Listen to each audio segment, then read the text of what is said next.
Maraming shoutout po sa inyo lahat, mga idol, at i-share ko lang po sa inyo ito po mga papisa po namin aseho. Tara po.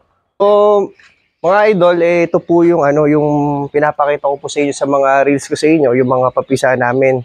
Hindi ko pa masasabi sa inyo po mga idol yung kung ilan po ang percentage ng hatching nito. Pero sa 6,000 mga lods na sinampa namin dito na balot, ito na lang po yung hindi napipisa. Ito na lang po mga idol, itong isang lamesa na to. Kulang isang lamesa na lang pala ito, lods. Itong hindi pa po napipisa. Pero ano pa ito? Marami pang mga maiinit na itlog, kaya possible meron pang mga namumutas dito. Nahukbuhan ko na rin ito mga idol.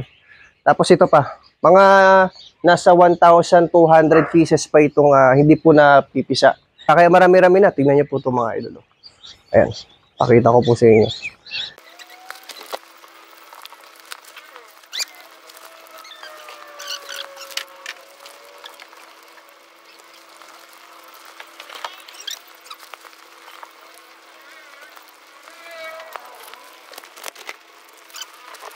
Pero i-update ko kayo, lods, dun po sa kung ilan po yung magiging babae dito at saka kung ilan po yung magiging lalaki dito. Sa nagtatanong sa akin, lods, ito po ay hindi po itik Pinas. Ito po ay itik Patero. So mixed breed na po ng mga native ducks.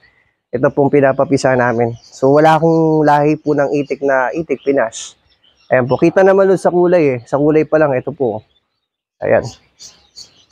Okay.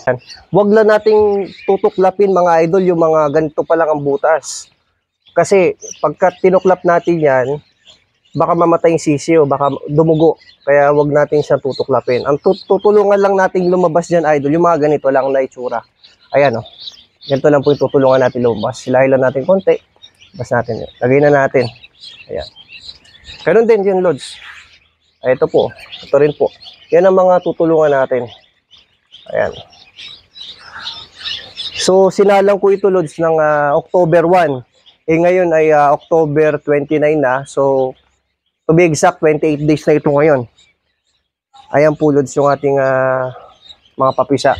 At ito po, lods, lahat po ng nakikita ho ninyo dito sa aking likuran. Ito po. Ito na lahat, lods, yung mga sisiyo na napisa namin. Napakarami yan. Ito. Ayan po. Ito pa po. Lahat po yan. Sisiyo po yan. Nakikita po ninyo. Ayan. Bali yan po, lods, ay hindi pa namin napipilian ng babae at lalaki. Bali mamayang hapon pa lang namin yan pipilian, mga idol.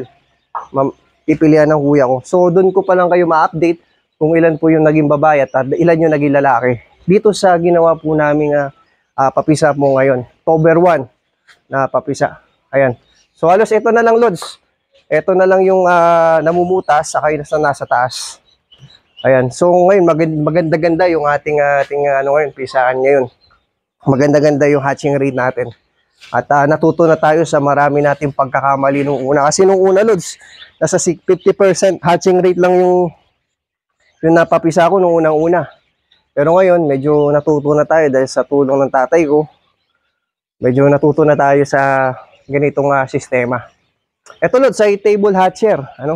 Sa nagtatanong sa akin kung paano ba yung beddings nito, nitong ating table hatcher. Ito po, makikita ninyo, ang ilalim po niya, lods, ipa. Ayan po, ipa lang. Then yung dyaryo, lods, 4 na patong ang ginawa ko. Anong purpose dyan, lods? Ang purpose dyan, halimbawa lang, napisa na po itong ganito. Pisa na. Meron ho kasing, marami hong kalat. Mababasa ho kasi yung dyaryo. Ngayon, pagka nabasa yung dyaryo, lods, makaka-apekto yan sa temperature po ng papisa.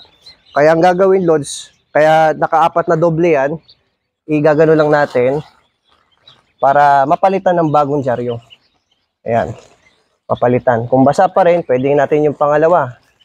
Yan natin. Para lang, lods, sa maging malinis yung mga higaan po ng ating mga sisiw. Ayan. Ito po, lods. So, halos lahat po ito, lods, na butas na. Halos lahat yan, namumutas na lahat yan. Kung mapapansin niyo yung butas niya, isa lang ho ang nagiging pwesto ng mga yan. Ito po. Dito. Halos sa taas lang, lods, bandang gilid. Halos lahat yan. Lahat yan, lods. Isa lang ang nagiging butas niyan. Papawisan na ako. Napakainit talaga dito sa ganitong trabaho natin.